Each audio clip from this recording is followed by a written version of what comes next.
Hello friends, this is the fourth lecture on mathematical logic. In first three lecture, what we studied? In first lecture, we see what is mean by statement. What is statement? Statement is a declarative sentence which is either true or false but not both simultaneously. Right? Then we see truth values. There are only two truth values. One is true, which can be denoted by capital letter T or 1, and second is a false, which can be denoted by a capital letter F or 0. Then in next lecture we see different examples in which some sentences are statements in logic but some are not statements in logic. So from that example we clear that when we order or if the statement contains a question mark or exclamatory mark, then that sentences are not statements in mathematical logic. Right? After that, we see the connectives. We see the connectives. Which connectives we see? Yes, one is a conjunction, then disjunction, third is negation, fourth is implication, and fifth is a double implication. We see these five connectives, and using these connectives, we see the next compound statement. What is meant by compound statement? If two statements can be joined using these connectives, then the forming statement is nothing but compound statement. Means we denote statements by letters P, Q, R, and if I use these connectives, then the compound statement becomes yes, P conjunction Q, P disjunction Q, negation P, P implies Q, and P double implies Q. These all are what? These are the compound statements. And after that we see the truth tables of P conjunction Q, P disjunction Q, negation P. Right? Now today we see the tabular form of implication. Now see here, PQ having the truth values T, T, F, F, T, F, T, F. Then in implication what happens? Implication मध्ये काय होतं बघा, P च्या truth values काय आहेत? T, T, F, F आहे. Q च्या truth values T, F, T, F आहे. तर इम्प्लिकेशन मध्ये काय होतं, जर T टू T इम्प्लिकेशन असेल किंवा F टू F इम्प्लिकेशन असेल तर त्याची ट्रूथ व्हॅल्यू काय येते? T येते. म्हणजे सिमिलर्सचं जर इम्प्लिकेशन असेल, सिमिलर ट्रूथ व्हॅल्यूचं म्हणजे T आणि T सिमिलर झाल्या, F आणि F सिमिलर झाल्या. जर सिमिलर्सचं इम्प्लिकेशन असेल तर काय होतं, त्याची ट्रूथ व्हॅल्यू काय येते? T येते.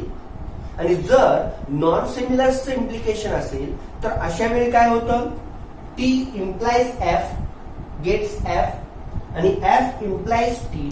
T म्हणजे थोडक्यात या दोन साठी आपण असं म्हणू शकतोय, जिथं जातो तिथला होतो. म्हणजेच काय, T कुठे गेला? F कडे. T implies F, then truth values of that compound statement is F. आणि जर F इम्प्लाइज T असेल म्हणजे F गेला कुठं? T कडं, तर truth value of that compound statement is T. म्हणजे जिथं जातो तिथला होतो. आणि जेव्हा सिमिलर ट्रूथ व्हॅल्यूज असतील तर त्याची ट्रूथ व्हॅल्यू काय येते? T येते. लक्षात घ्या. आता हे इम्प्लिकेशनचं लक्षात येतं का बघा. म्हणजे हे जर आपल्याला आता डिफाईन करायचं असेल तर इथं मी डिफाईन करतोय.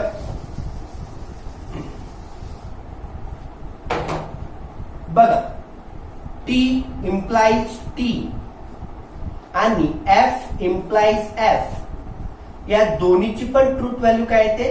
T येते. लक्षात घ्या. म्हणजे इथं काय झालं, T इम्प्लाइज T दोन्ही ट्रूथ व्हॅल्यू सिमिलर आहेत.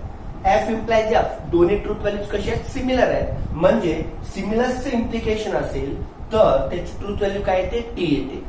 आणि मग जर नॉन सिमिलर असेल, T इम्प्लाइज F असेल तर याची ट्रूथ व्हॅल्यू काय येते? F. जिथं जातो तिथला होतो. बरोबर. आणि F इम्प्लाइज T असेल तर याची ट्रूथ व्हॅल्यू काय येते? T टी येते, जिथं जातो तिथला होतो. तर दिस इज इम्प्लिकेशन.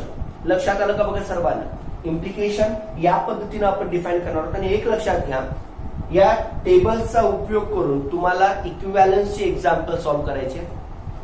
नंतर लॉजिक मध्ये आपण स्टेटमेंट पॅटर्न्स म्हणजे पर्टिक्युलर स्टेटमेंट पॅटर्न्स बघणार आहोत, ज्यामध्ये दिलेलं स्टेटमेंट पॅटर्न जे काय असेल ते टोटोलॉजी आहे, कॉन्ट्रॅडिक्शन आहे, कॉन्टिंजन्सी आहे, हे तुम्हाला बघायचं आहे. टोटोलॉजी, कॉन्ट्रॅडिक्शन और कॉन्टिंजन्सी. तर त्याच्यामध्ये तुम्हाला या फॉर्म्युल्याचा म्हणजे या जे काय त्यांच्यामध्ये इंटररिलेशन आहे त्याचा भरपूर उपयोग होणार आहे. आता हे झालं इम्प्लिकेशनचं. आणि त्याच्यानंतर लास्ट कनेक्टिव्ह जे आहे दॅट इज डबल इम्प्लिकेशन. आता या डबल इम्प्लिकेशन मध्ये काय होतं बघा, यामध्ये पण सेम कन्सेप्ट आहे. म्हणजे जसं इम्प्लिकेशन मध्ये बघितला तसंच आहे, फक्त इथं काय होतं बघा, सिमिलर्सचं डबल इम्प्लिकेशन टी आहे, तर नॉन सिमिलर्सचं डबल इम्प्लिकेशन काय येतं, एफच येतं.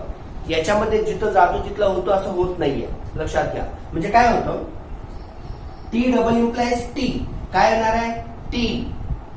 टी डबल इम्प्लाइज एफ काय येणार आहे, F. F double implies T काय येणार आहे, एफ. आणि एफ डबल इम्प्लाइज एफ काय येणार आहे, टी येणार आहे. आता बघा यामध्ये काय झालं, T double implies T similar आहे, म्हणजे याचं डबल इम्प्लिकेशन काय आलं, टी आलं. T double implies F non similar आहे, F double implies T non similar आहे. तर या दोन्हीचं पण ट्रूथ व्हॅल्यू काय येते, एफ एफ येते. आणि एफ डबल इम्प्लाइज एफ काय येणार आहे, टी येणार आहे. म्हणजे याच्यावर तुमच्या लक्षात आलं का बघा, जेव्हा तुम्ही सिमिलर्सचं डबल इम्प्लिकेशन घेता तेव्हा त्याची ट्रूथ व्हॅल्यू काय येते, टी येते. सिमिलर्सचं डबल इम्प्लिकेशन घेता तेव्हा त्याची ट्रूथ व्हॅल्यू काय येते, ट्रू येते, टी येते. आणि नॉन सिमिलर्स असतील तर त्यांची मात्र ट्रूथ व्हॅल्यू काय येणार आहे, एफ येणार आहे. हे होतं डबल इम्प्लिकेशन मध्ये. म्हणजे आता हे कसं येणार आहे बघा, थोडक्यात सांगायचं झालं तर टी डबल इम्प्लाइज टी आणि एफ डबल इम्प्लाइज एफ हे दोन्ही कसे आहेत, सिमिलर आहेत. तर यांच्या ट्रूथ व्हॅल्यूज काय येणार आहेत, यस टी. आणि नॉन सिमिलर असतील टी डबल इम्प्लाइज एफ किंवा एफ डबल इम्प्लाइज टी असेल तर यांची ट्रूथ व्हॅल्यू काय येते, एफ येते. तर बघा याप्रमाणे सर्वांना या ट्रूथ टेबल्स लक्षात आले का बघा. ट्रूथ टेबल जर लक्षात आले तर याचा यूज करून आपल्याला एक्झाम्पल सॉल्व्ह करायचे. येस.